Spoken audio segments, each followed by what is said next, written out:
Hi, Community Church, and happy Friday. It's so nice to be back with you again.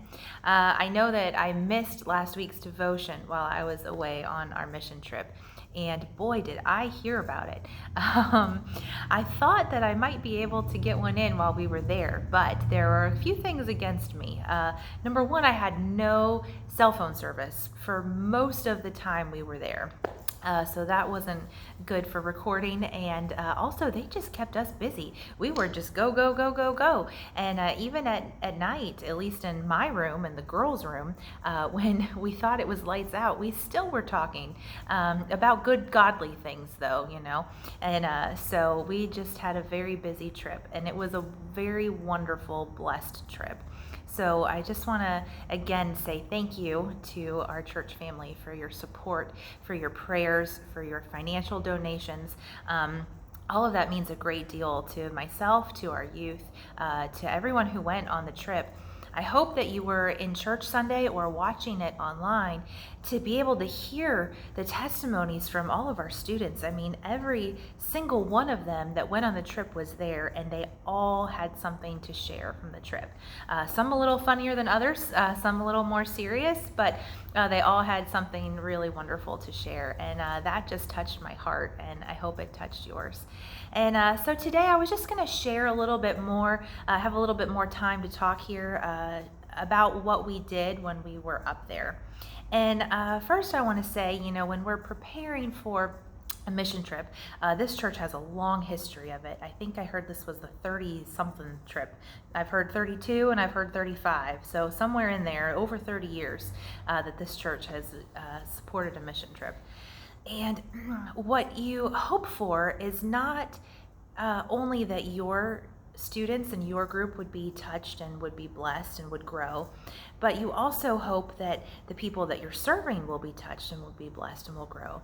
And when both things happen in one trip, it's just like, it's an amazing thing. It's an amazing Holy Spirit thing, and we definitely had that on this trip. We've had it on some others too, I know, just about everyone, but this was a really amazing trip, especially not just for our students, but for the community. So I just wanted to share a couple more in-depth stories with you.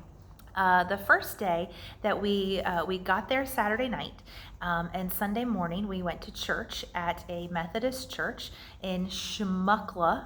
I learned how to say it correctly from the locals. It's a CH spelling, but it's pronounced sh. So you say Shmukla. And it was a wonderful service. They were so welcoming. They just welcomed us with open arms and said, "Oh, we'd love to have you." It was a wonderful service, and when I called him the week before and said, you know, our plans sort of shifted and we need a church to go to Sunday morning, can we come to your church? They said, "Oh, of course, we'd love to have you, and we'll offer you a meal afterwards." And I went, "Oh, great, that's wonderful. Is there any small project that we can do to say thank you? You know, is there any way we can serve you in your church?" And they went, "You know, actually, we have a very large cemetery next to our church, which Pensacola is very different than the Orlando area. It's like you're in the country. There's lots and lots of space and land everywhere. So this was a beautiful large church on a lot of acreage of property. They had this big cemetery next to them. And they said, we really need help picking up trash around the cemetery. You'd be surprised. The wind blows, and even like silk flowers and things that people, you know, want to leave there get blown and weather beaten. And so they really need some help cleaning that up. And we were like, sure, that's easy. We can do that. That is not easy, let me tell you. We spent several hours in the cemetery helping to clean that up and just honor the people that were buried and laid to rest there, but also to honor this church that just, welcomed us beyond what we expected. And so some of the pictures that you might see in the slideshow that we showed on Sunday, but also I'm going to finally post some pictures. So you should be able to click on a link after this devotion and see some pictures. And I will also post some more to our Pursuit Student Ministry Facebook page. I heard about that too. I didn't post enough pictures while we were gone, but both things. I had no time and I had no service. So we're a little bit behind playing catch up with that, but we want to make sure you get your pictures. So that was Sunday morning, and we were able to just spend the afternoon there. And then we went to another church service Sunday evening, which was different for us. We visited my friend that I went to seminary with, and it was a wonderful experience. Again, the people there just welcomed us with open arms. And Monday, we went to our first work site. And you may have heard this on Sunday, but we were assigned to this lady named Miss Mary. She was 93 years old. She had 12 children, all of whom I believe were scattered about the country. There was only 1 or 2 sons that lived close to her. And her mobile home, the deck had been, it's very old, and it had been kind of damaged in the hurricanes, warped, and because it was old, there were gaps, and it was not well supported. And so we were to replace the deck and build a wheelchair ramp for this wonderful, amazing woman.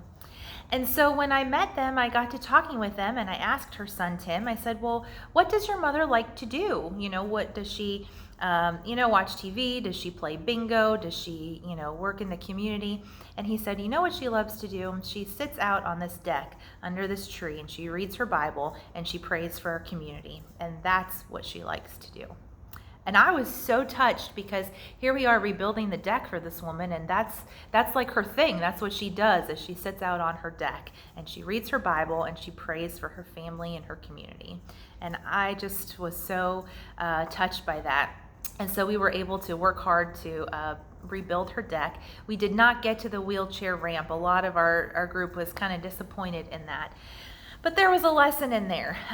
There's a lesson that, the work that we did, even though it might have been small and the group coming in after us gets to complete it, the work that we did was still important. And I even had students share that on Sunday. And so I just am so encouraged by that message. And so we built this deck. We also painted her house, which took a lot. There are a lot of steps in that. We had to scrub the house, we had to prime the house, we had to give it 2 coats of paint. And so hopefully you'll see some pictures after this. The orange was the original, and then the white is the primer, and then the coat of blue paint at the end is the color that she chose. And another thing that was shared on Sunday by some of our students was just how the whole neighborhood drove by and noticed. They noticed that there was a group of people there working and serving Mary and her home, and they were interested. Some of them came asking questions, some of them were just peeking out their windows looking, and that's a witness, that's a testimony, and so we're grateful for that as well. On our off days, we worked Monday through Thursday, and on our off days, we did hit the beach just for a quick trip Thursday afternoon. Friday morning, we took our students to the Naval Aviation Museum in Pensacola, and this was tricky, but definitely God ordained.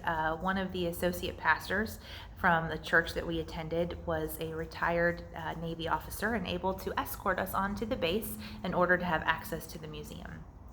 And I want to tell you that I had several students grumble and complain and say, why are we going to a museum? This is boring. And every single one of them loved it and thought it was so amazing, and they learned something there. So there is something in trying to teach some history to these teenage kids. So we were very blessed by that. And then in the afternoon, we did some ropes course as well. Ropes course gives a lot of team building. It gives a lot of confidence, and it can also just be a lot of fun, a way to let off some steam after working hard all week. So we were able to work really hard, have great encounters at churches, have great encounters with the people, the homeowner that we served and their community, and also to have some really great team building time together. And so it was just such a blessed trip. I could talk for a really long time about it, but I hope that you will look at some of our pictures. I hope that you will just ask if you run into one of our students on a Sunday morning or somewhere around church. Go ahead and ask them, hey, how is your trip? Can you tell me something about it?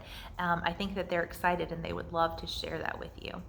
And then I also want to say, let's continue to pray for VBS that's happening this coming week. Monday morning it starts, and our church is transforming and getting ready for that. So if you are able to come help set up, we're setting up, I know, Saturday and Sunday, I think 12 Saturday's 12 to 6, Sunday's 1 to 6. And so if you are around and able to help, I know that Mark and the team and myself, everybody would just really appreciate it. And keep praying for those students that are coming to VBS, because kids that come to VBS remember the things that they learn there. They remember coming to church, and they remember how fun and exciting it was. And that's what we need to be teaching our young people, is that it's fun and it's exciting to come to church, and you're going to want to come back. Those students grow up to be students that go on mission trips and think that it's fun and it's exciting to serve the Lord. And those are the kinds of students that grow up to be good, faithful, godly people. So we're just so blessed by this church that is so understanding and supportive of all of those important things, and how important it is to invest in our young people, our little elementary school kids, and even our middle and high school, and especially our college kids. So I just can't say thank you enough. I look forward to being with you again next week. I'm not missing any more this summer. Knock on wood. Have a blessed day.